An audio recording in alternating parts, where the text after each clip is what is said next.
There are secrets the world doesn't want you to know, not because they're too dangerous to tell, but because they're too powerful to ignore. And this is one of them.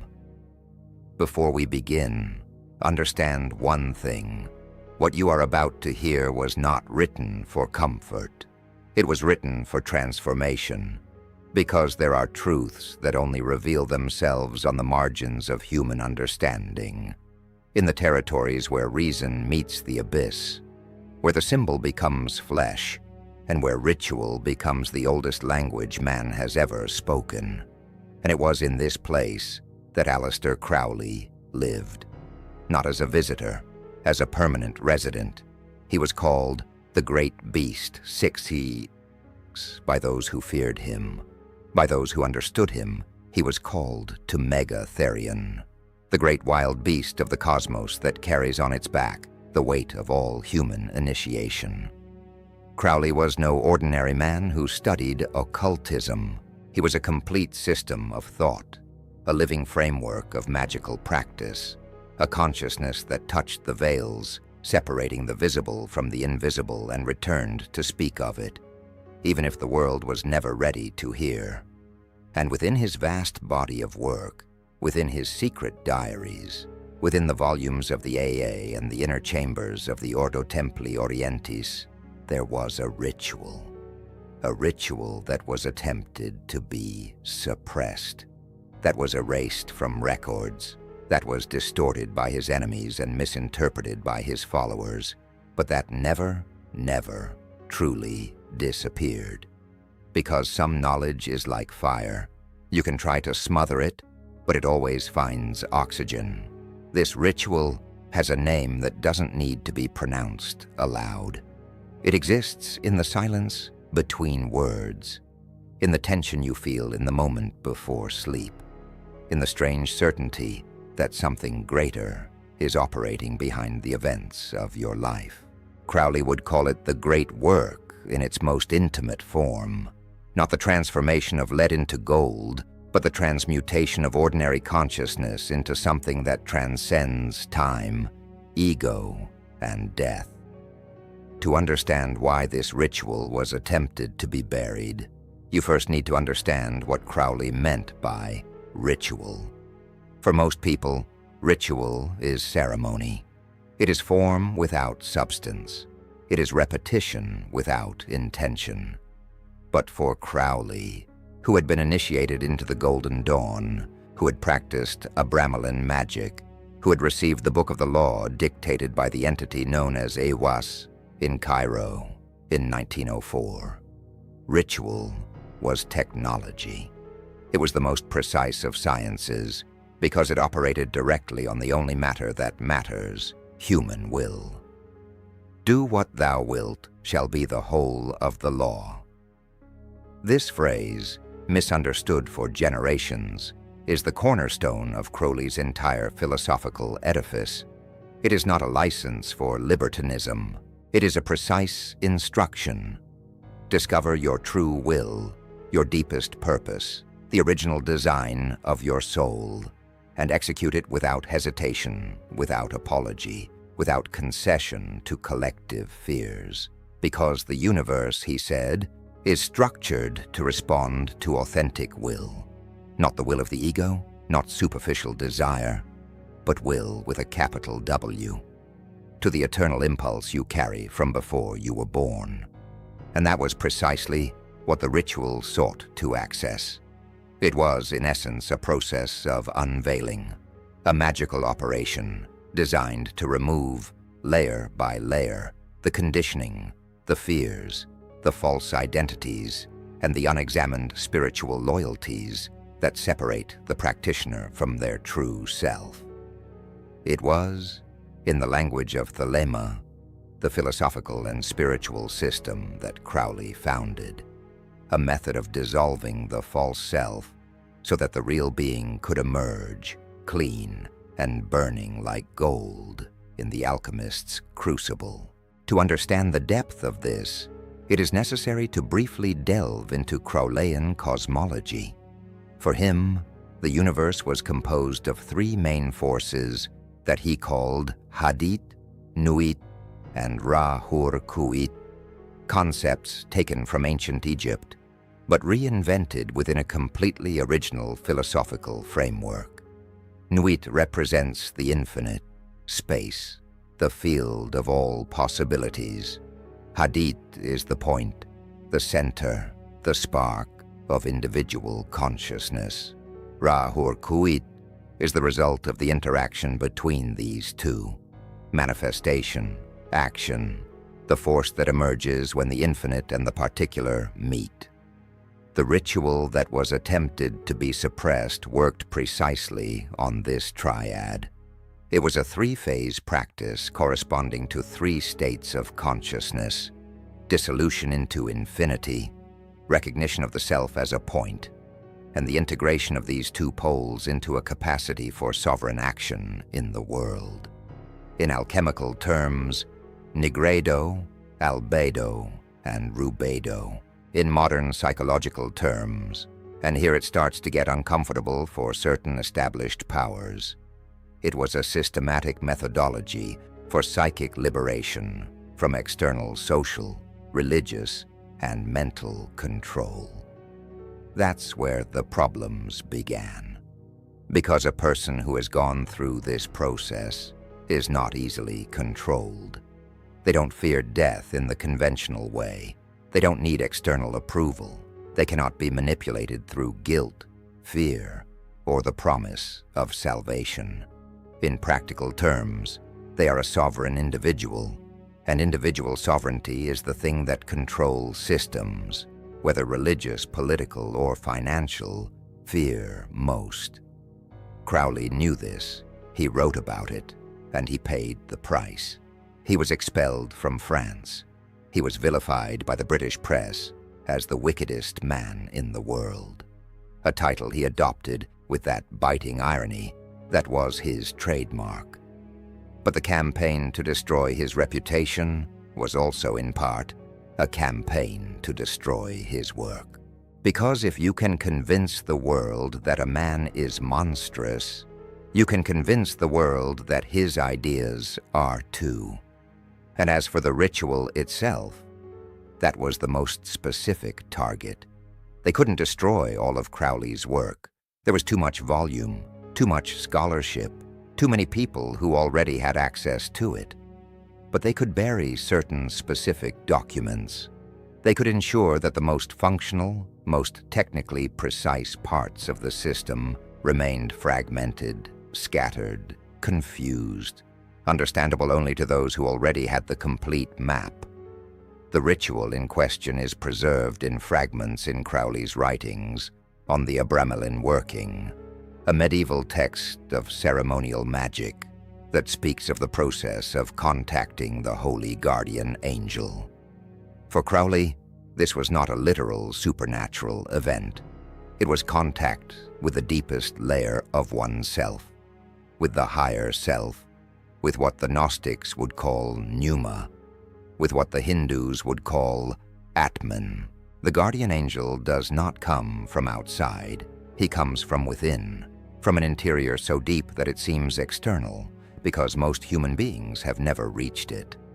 The process of achieving this contact involved a series of practices that Crowley systematized and expanded upon from multiple traditions. There were elements of Kabbalah, where the practitioner traversed the tree of life, not as an abstract map, but as a topographical map of their own psyche. There were elements of Enochian magic, the system developed by John Dee and Edward Kelly in the 16th century, based on a language that the two men claimed to have received directly from angels. And there were elements of Eastern practices that Crowley absorbed during his travels to India and Asia, including samadhi meditation techniques that intersected with his Western magical work in ways that his contemporaries considered heterodox or simply insane. At the heart of it all was the question of attention. Not attention in the mundane sense, attention as a cosmic force. Crowley understood, long before modern cognitive neuroscience reached similar conclusions, that to which you direct your attention becomes your reality. not metaphorically, literally. Sustained attention, with clear intention and disciplined will, reorganizes both the internal state and external circumstances. This understanding was the operational heart of the ritual. It was the mechanism. The initial phase involved what Crowley called purification, not in the Christian moral sense, but in a technical sense, removing the noise, eliminating distractions, reducing the practitioner to the essential. This included weeks of intense meditative practice, a controlled diet, abstinence from certain forms of social and mental stimulation, and a process of magical journaling where every thought, impulse, fear, and desire was recorded without judgment. The goal was to create a baseline, to know precisely who you are before attempting to discover who you truly are. The intermediate phase was the most dramatic and the most frequently misunderstood. It was what Crowley called the crossing of the abyss. In psychological terms, it is a state of ego dissolution that approaches what in certain clinical contexts would be described as a depersonalization crisis, except that, when it occurs within the context of a developed system of practice and a clear intention, it is not pathological. It is catalytic. It is the moment when everything you believed yourself to be, your roles, your stories, your social identity, dissolves sufficiently that the true observer, the pure consciousness behind all the roles, can be recognized. Crowley personified this experience in the figure of Choronzon, the entity that inhabits the abyss, the demon of dispersion, the force that tempts the practitioner to lose themselves in the fragments of themselves when the cohesion of the ego temporarily collapses. For materialists, Choronzon is merely the psychological resistance to the dissolution of the self. For the most devout practitioners of the tradition, it is an objective force in the fabric of consciousness. Crowley, with that dualistic precision that characterized him, said that the distinction didn't matter. What mattered was learning to cross the abyss without becoming Choronzon, without dissolving into pure, scattered chaos. The final phase, the alchemical rubedo, the knowledge and conversation with the holy guardian angel, was described by Crowley as the most utterly silent experience in the entire system. All the ritual theatricality, all the symbols, all the invocations, all the drama of the crossing, all of that was preparation for a moment of pure reconnection, a state where the division between the individual self and the cosmic self temporarily disappeared, where the question, "Who am I?" found an answer that could not be articulated in words, but which completely reorganized the practitioner's internal architecture. And those who emerged from this process on the other side came out different, not in a spectacular or dramatic way externally, but internally something had settled in, a vein of confidence that didn't depend on external circumstances, an ability to act from genuine purpose instead of fear or conditioning, a resistance to ideological manipulations that rely on a fragmented and insecure self as their substrate. That is why the ritual that was suppressed, not because of the more exotic or disturbing elements of Crowley's work, not because of the invocations of demons, not because of his unorthodox sexual practices, not because of the scandal he regularly invoked and fueled with something that seemed like pure pleasure. These things were convenient for his enemies because they diverted attention. What really mattered was the precise and functional, technical core of a system that produced genuinely sovereign human beings. But here's what few understand. You cannot truly suppress knowledge of which the universe itself is the guardian. This understanding reappears. It reappears in Sufi mystics who speak of fana, the dissolution of the ego into God. It reappears in Tibetan Buddhism, in the meditation process that leads to the recognition of the nature of mind. It reappears in the psychedelic experience, which in the right context produces states that practitioners of these traditions immediately recognize.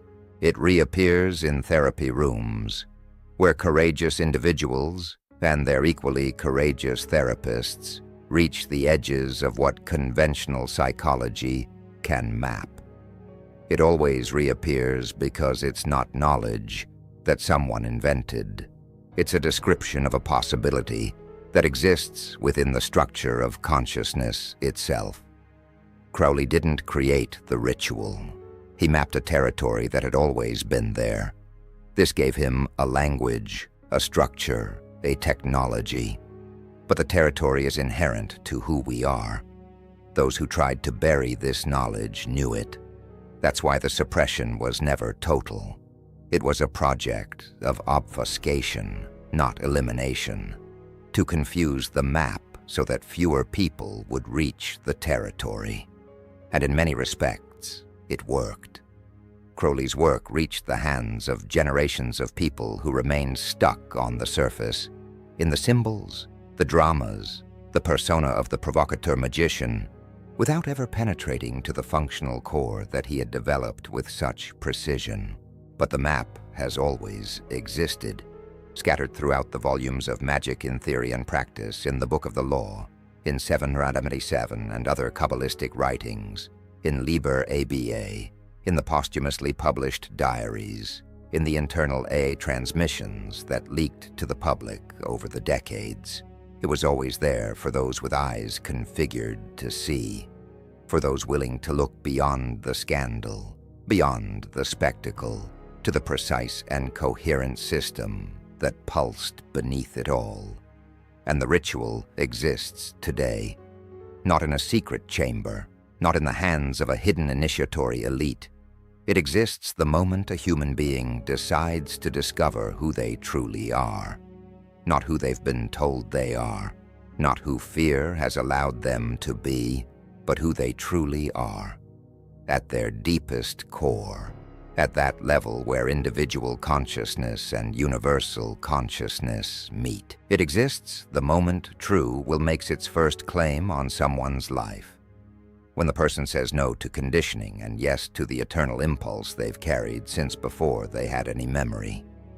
Crowley, with all his extraordinary and deliberately cultivated human imperfection, pointed this out with a clarity that disconcerted those who wanted to reduce occultism to superstition or theatricality. He never allowed that reduction.